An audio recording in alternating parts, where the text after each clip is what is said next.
William Scull has some things to discuss about the upcoming fight between Canelo Alvarez and Terrence Crawford.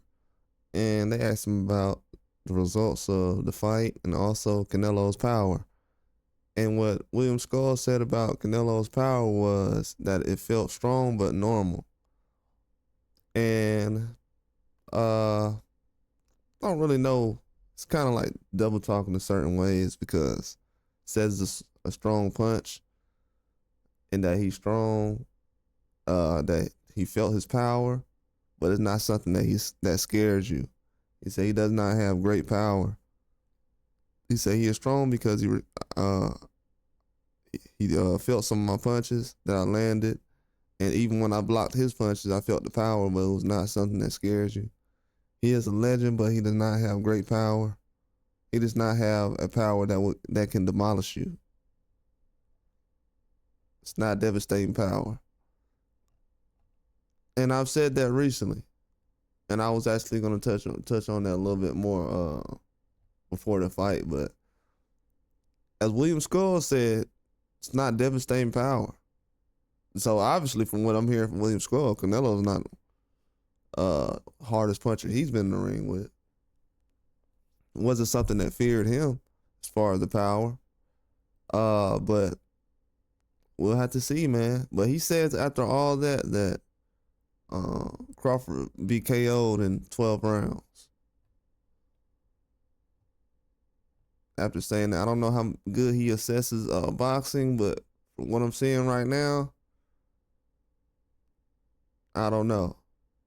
He said it felt strong but normal. Then the last guy that scored fought, he just got KO'd by his Cuban brother over there.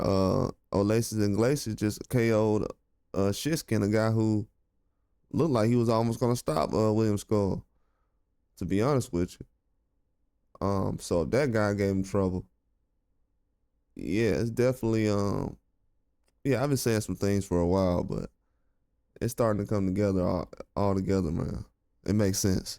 At 168 in the undisputed fight, none of those guys showed that they had devastating power, to be honest with you.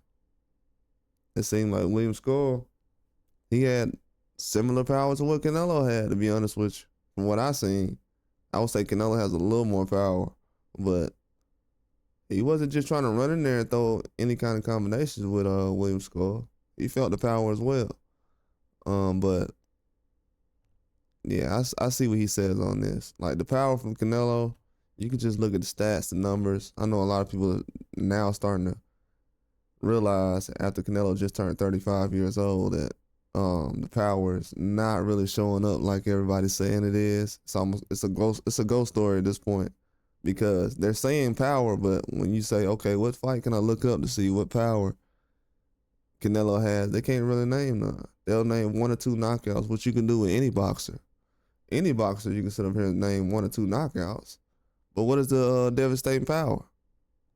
And it's not really any kind of devastating power. And in boxing, a lot of times when you hear people trying to overcompensate for somebody's power instead of their boxing skills, that means they have no skills as far as superiority against another fighter inside the ring. So William Scull, he knows that his Canelo's power was really nothing that he feared. And I told people a lot of times too before the last fight that it was a 95% chance you're gonna see Canelo older in that William Scull fight. He's about to be 35 years old, 35 now, the age that Oscar De La Hoya ended up hanging it up. So it's not easy to fight past 35. I know people have seen a lot of legends fight to their 50, and that kind of gave them a standard like, oh, every boxer can fight until he's in his 40s, like Usyk and Bitterfield. No, not really. It's a lot of guys right now that's heavyweights that want to hang it up in their 30s. They're not waiting till they're 40 years old. And a lot of people think that 35 is a young age in boxing. Yeah, it depends on what you're doing outside the ring. Most of the guys you've seen outside the ring, they haven't been partying and crashing out like like a lot of people do. So that doesn't really wear them down. But in the case of Canelo, with his power and everything, it just hasn't been there. It's a lot of reasons I think his power hasn't been there.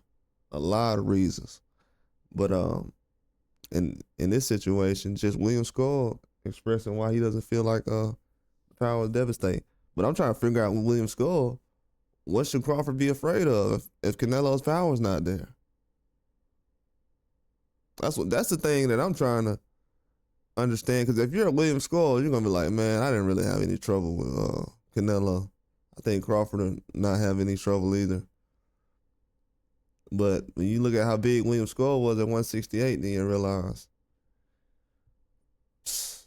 size does matter when you're coming in as big as he did. But Crawford's not fighting a guy who William Scull's size. He's fighting a guy who's Canelo's size. So I don't think it's gonna be much of a as much as everybody's making it out to be. Actually, the way people are talking about the power of Canelo, it just makes all the guys who beat him look even better. But that's all I got though. Like and subscribe.